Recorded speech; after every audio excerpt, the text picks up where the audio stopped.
ઓમ નમો ભગવતે વાસુદેવાય। મિત્રો, આપ સૌનું સ્વાગત છે અમારી આ ચેનલ સંપૂર્ણ જ્ઞાન ગુજરાતીમાં।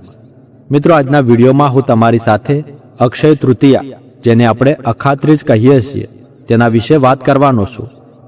તો આજના વિડીયોમાં તમે જાણશો કે કઈ રીતે અક્ષય તૃતીયાના દિવસે માતા લક્ષ્મીની પૂજા આરાધના કરવી જોઈએ, જેથી માતા લક્ષ્મી હંમેશા આપણા ઘરમાં નિવાસ કરે। અને તે ઉપરાંત આજે કઈ વસ્તુઓનું દાન કરવું જોઈએ, ખરીદીના શુભ મુહૂર્ત શું છે અને કઈ રીતે તમારે ખરીદી કરવાની છે, કઈ વસ્તુની ખરીદી કરવાની છે અને કઈ વસ્તુ છે જેની ખરીદી તમારે આજના દિવસે અવશ્ય કરવી જોઈએ। અને જેમ તમે બધા જાણો છો કે અક્ષય તૃતીયાના દિવસે સોનું ખરીદવું, મોંઘી ધાતુઓ ખરીદવી ખૂબ શુભ માનવામાં આવે છે। પરંતુ જો તમે કોઈ કારણસર સોનું ખરીદી શકતા નથી અથવા કોઈ મોંઘી ધાતુ ખરીદી શકતા નથી, તો આવી સ્થિતિમાં તમારે કઈ વસ્તુ જરૂર ખરીદવી જોઈએ જેથી તમને સોનું ખરીદવા જેટલું જ પુણ્ય ફળ મળી જાય, અને કઈ વસ્તુનું દાન કરવું જોઈએ જેથી તમારે સોનાનું દાન કરવા જેટલું જ પુણ્ય ફળ મળે। આજના વિડીયોમાં હું તમને આ સંપૂર્ણ માહિતી આપવાનો છું। તો આજનો વિડીયો તમારા માટે ખૂબ જ મહત્વપૂર્ણ છે, તેને સંપૂર્ણ જરૂર જુઓ। અને તમે ચાહો છો કે ભગવાન ભોળાનાથ, ભગવાન શ્રી કૃષ્ણના આશીર્વાદ હંમેશા તમારા ઉપર બન્યા રહે, તો આ વિડીયોને એક લાઇક અવશ્ય કરી લેજો અને કોમેન્ટ બોક્સમાં જય શ્રી કૃષ્ણ લખી લેજો। મિત્રો, અક્ષય તૃતીયાના દિવસે ભગવાન શ્રી હરિવિષ્ણુ અને માતા લક્ષ્મીની ખાસ રીતે આરાધના કરવામાં આવે છે। અને અક્ષય તૃતીયાને વણજોયું મુહૂર્ત તરીકે માનવામાં આવે છે, એટલે કે એવો દિવસ જેમાં તમે પંચાંગ જોયા વગર અને કોઈ બ્રાહ્મણ અથવા પંડિતને પૂછ્યા વગર કોઈ પણ શુભ કાર્ય કોઈ પણ સમયે કરી શકો છો, એટલે આખો દિવસ જ શુભ હોય છે। અક્ષય તૃતીયા એવો દિવસ છે જેમાં સૂર્ય અને ચંદ્ર બંને પોતાની ઉચ્ચ રાશિમાં સ્થિત હોય છે, તેથી બંનેની સંયુક્ત કૃપા મેળવવાનું ખૂબ શુભ અવસર હોય છે। આ અક્ષય તૃતીયા નામથી જ સમજાય છે કે જેનું ક્યારેય ક્ષય ન થાય, એટલે કે આપણે આજે પણ જે પણ કાર્ય કરીએ છીએ, મંત્ર જપ કરીએ, પૂજાપાઠ કરીએ, દાન ધર્મ કરીએ અથવા કોઈની મદદ કરીએ, તો એવું કહેવામાં આવે છે કે આજે કરેલું કોઈ પણ કાર્ય ક્યારેય નાશ પામતું નથી। તેથી આપણે આખો દિવસ શુભ કાર્ય કરવાનો પ્રયાસ કરવો જોઈએ અને ભૂલથી પણ કોઈ ભૂલ ન થાય તેનું ખાસ ધ્યાન રાખવાનું છે। અક્ષય તૃતીયાને યુગાદી તિથિ પણ કહેવામાં આવે છે, એટલે કે આજના દિવસથી ત્રેતા યુગનો પ્રારંભ થયો હતો। અક્ષય તૃતીયાના દિવસે જ બદ્રીનાથના કપાટ ખુલ્યા કરે છે, અને ફક્ત આ જ દિવસે એટલે કે અક્ષય તૃતીયાના દિવસે જ વૃંદાવનમાં ભગવાન બિહારીજીના ચરણોના દર્શન થાય છે। આ જ દિવસે એટલે કે અક્ષય તૃતીયાના દિવસે પરશુરામ જયંતિ માનવામાં આવે છે અને માતા માતંગીની જયંતિ પણ માનવામાં આવે છે। તો આ દિવસ કેટલો મહત્વપૂર્ણ છે તે કહેવાની જરૂર નથી, પુરાણોમાં તેનું વિસ્તૃત વર્ણન મળે છે। હવે આપણે અક્ષય તૃતીયાની પૂજા વિધિ વિશે વાત કરીશું, પરંતુ તે પહેલા જાણીએ કે અક્ષય તૃતીયાનું શુભ મુહૂર્ત શું છે। વૈશાખ માસના શુક્લ પક્ષની તૃતીયા તિથિ શરૂ થશે 19 એપ્રિલ 2026ના દિવસે, એટલે કે રવિવારે સવારે 10:50 અને અક્ષય તૃતીયા તિથિ પૂર્ણ થશે 20 એપ્રિલે સવારે 7:27। સામાન્ય રીતે સૂર્યોદયની તૃતીયા તિથિ આપણને 20 એપ્રિલે મળે છે, પરંતુ આખો દિવસ અને રાત્રિની તૃતીયા તિથિ 19 એપ્રિલે છે, જે 19 એપ્રિલે સવારે 10:50થી શરૂ થઈને આખો દિવસ અને રાત્રિ રહેશે। તેથી 19 એપ્રિલ 2026 એટલે કે રવિવારે અક્ષય તૃતીયા માનવામાં આવશે।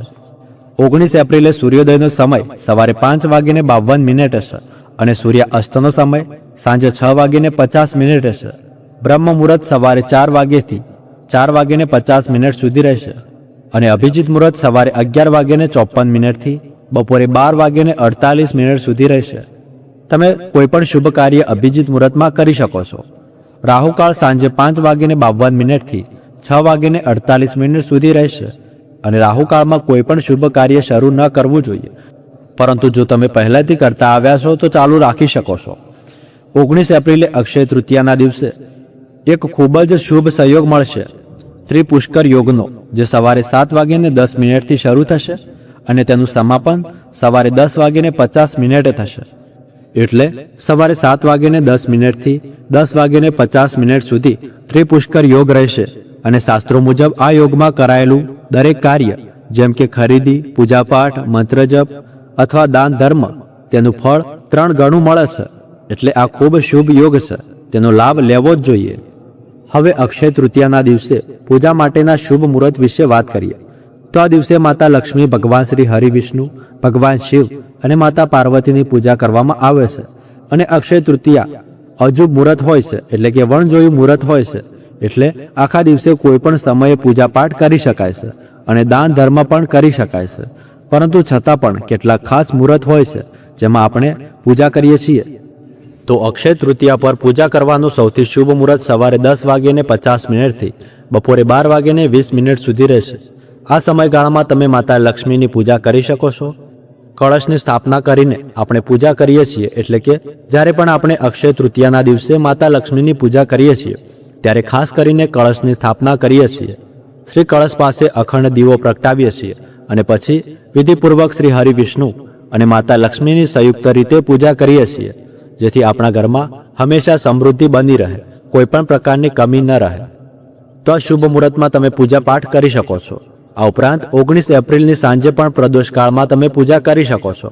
રાત્રે ખાસ કરીને મંત્રોનો જપ કરી શકો છો, કારણ કે જુઓ, અક્ષય તૃતીયા પર આપણે જે પણ શુભ કાર્ય કરીએ છીએ, પૂજા પાઠ કરીએ છીએ, મંત્રોનો જપ કરીએ છીએ, તો તેનું ફળ આપણને જન્મ જન્માંતર સુધી મળે છે.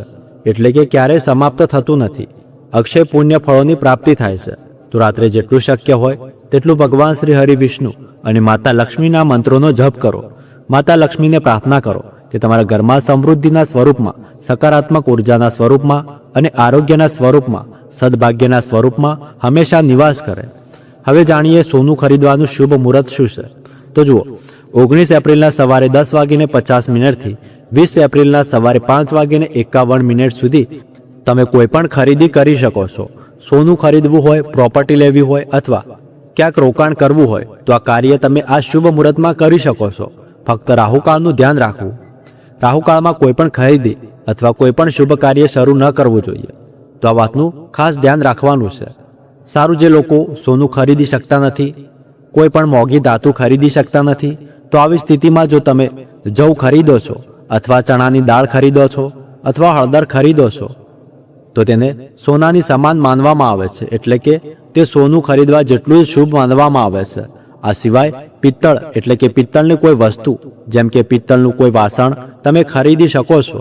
અને પીળી સરસવ ખરીદવી ખૂબ શ્રેષ્ઠ માનવામાં આવે છે. તો જો તમે કોઈ મોંઘી ધાતુ નથી ખરીદી રહ્યા તો તમારે આ વસ્તુઓ જરૂર ખરીદવી જોઈએ. આમાંથી કોઈ એક વસ્તુ પણ ખરીદી શકો છો અથવા તો બધી વસ્તુઓ પણ ખરીદી શકો છો. સારું, જે લોકો સોનું ખરીદી રહ્યા છે તેમને પણ જરૂરી છે કે તેઓ જવ, ચણાની દાળ, પીળી સરસવ જરૂર ખરીદે. ઠીક છે? તો એવું નથી કે જો તમે સોનું ખરીદી લો તો બાકી વસ્તુઓ ખરીદવાની જરૂર નથી. ઓછામાં ઓછું પીળી સરસવ અને ચણાની દાળ અને જવ તો તમારે જરૂર લેવા જ જોઈએ.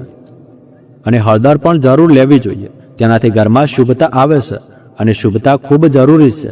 ધન કરતાં પણ વધુ જરૂરી છે ઘરમાં શુભતા જળવાઈ રહેવી. ઘરમાં માંગલિક કાર્યો સતત થતા રહેવું આ સૌથી વધુ જરૂરી છે.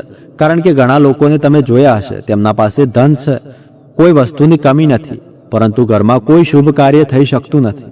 કોઈ માંગલિક કાર્ય થાય તો ઘરમાં પહેલા કલેશ થઈ જાય છે. તો આવી પરિસ્થિતિથી બચવા માટે શુભ વસ્તુઓ જરૂર ખરીદવી જોઈએ. હવે વાત કરીએ કે તમારે દાન શું કરવું જોઈએ. કારણ કે જુઓ, જ્યારે આપણે અક્ષય તૃતીયાની વાત કરીએ છીએ ત્યારે સૌથી વધુ જરૂરી છે દાન કરવું. તમે કંઈ ખરીદો કે ન ખરીદો, ભલે નાની કોઈ મોટી વસ્તુ ખરીદો, પરંતુ દાન જરૂર કરો. દાન કઈ વસ્તુનું કરવું? તો જુઓ, કહેવાય છે કે આજના દિવસે તમને તમારે સોનાનું દાન કરવું જોઈએ, જમીનનું દાન કરવું જોઈએ, પોતાની શક્તિ મુજબ વસ્તુઓનું દાન કરવું જોઈએ. હવે જુઓ, બધા લોકો સોનાનું દાન તો કરી શકતા નથી. માનીએ કે કોઈ રીતે જોડીને કોઈ ખરીદી પણ લેતો તો પણ તે દાન કરી શકતો નથી. તો શું દાન કરવું જેથી સોનાના દાન જેવું પુણ્ય ફળ મળે? તો જુઓ, સામાન્ય રીતે પોતાની શક્તિ અને ક્ષમતા મુજબ તમે કોઈ પણ વસ્તુ દાન કરી શકો છો. પરંતુ આજના દિવસે જળ દાન કરવું એટલે કે તમે ઈચ્છો તો પાણીનું દાન પણ કરી શકો છો. કેટલાક જીવોને પાણી પીવડાવી શકો છો. પરંતુ જો તમે કોઈ ગળામાં એટલે કે માટીના વાસણમાં પાણી ભરીને અને તેમાં થોડું ખાંડ નાખીને તેને કોઈને દાન કરો છો તો તેનું ફળ તમને અનેક ગણું વધીને મળે છે. જો તમે ઈચ્છો તો તમે મંદિરમાં દાન કરી શકો છો, એટલે કે મંદિરમાં લઈ જઈને મૂકી શકો છો. અથવા તો તમે ઈચ્છો તો કોઈ પૂજારીને અથવા કોઈ બ્રાહ્મણને દાન આપી શકો છો. જરૂરિયાતમંદ લોકો, જેમ કે તરસેલા લોકો અને રસ્તા પર ચાલતા મુસાફરોને પાણી પીવડાવી શકો છો. તમારા ઘરની છત પર અથવા તો ઘરના મુખ્ય દરવાજા પર પાણી મૂકી શકો છો, જેથી પક્ષીઓ અને પ્રાણીઓ તે પાણી પી શકે. ઠીક છે, હવે વાત કરીએ કે કઈ વસ્તુનું દાન કરવું જોઈએ જેથી આપણને સોનાના દાન જેવું ફળ મળે. જુઓ, જવનું દાન કરવું સોનાના દાન સમાન ફળ આપે છે. જો તમે હળદરનું દાન કરો છો તો તેનાથી પણ સોનાના દાન સમાન પુણ્ય ફળ મળે છે. ચણાની દાળનું દાન કરો છો તો તેનાથી પણ તમને સોનાના દાન સમાન જ પુણ્ય ફળ મળે છે. પિત્તળના વાસણનું દાન જો તમે કરો છો તો કોઈ મંદિરમાં તમે ઘંટ લઈ જઈને દાન કરી શકો છો, અથવા તો પૂજા માટે કોઈ કળશ હોય તો તમે ખરીદીને તેને કોઈ બ્રાહ્મણને અથવા કોઈ પૂજારીને જે પૂજા કરતા હોય તેને આપી શકો છો. આ વાસણમાં તમારે થોડા જવ ભરીને, એટલે કે જવથી આ વાસણને ભરી દો, અથવા તો ચણાની દાળથી આ વાસણને ભરી દો, અથવા તો તમે ઈચ્છો તો પાણીથી ભરી દો, જે પણ તમારી પાસે ઉપલબ્ધ હોય, અને દક્ષિણાની સાથે કોઈ પણ પૂજારીને અથવા કોઈ બ્રાહ્મણને દાન કરો છો. જે પૂજા પાઠ કરતા હોય એવા વ્યક્તિને દાન કરો તો તમને સોનાના દાન સમાન અથવા તો તેનાથી પણ વધારે પુણ્ય ફળ મળે છે. તો મિત્રો, આ હતી આવનારી અક્ષય તૃતીયા વિશે, એટલે કે અખાત્રીજ વિશે સંપૂર્ણ માહિતી. આશા છે કે તમને આ માહિતી ઉપયોગી લાગી હશે. જેવું હોય તો આ વિડીયોને એક લાઇક કરવાનું ભૂલતા નહીં અને કોમેન્ટમાં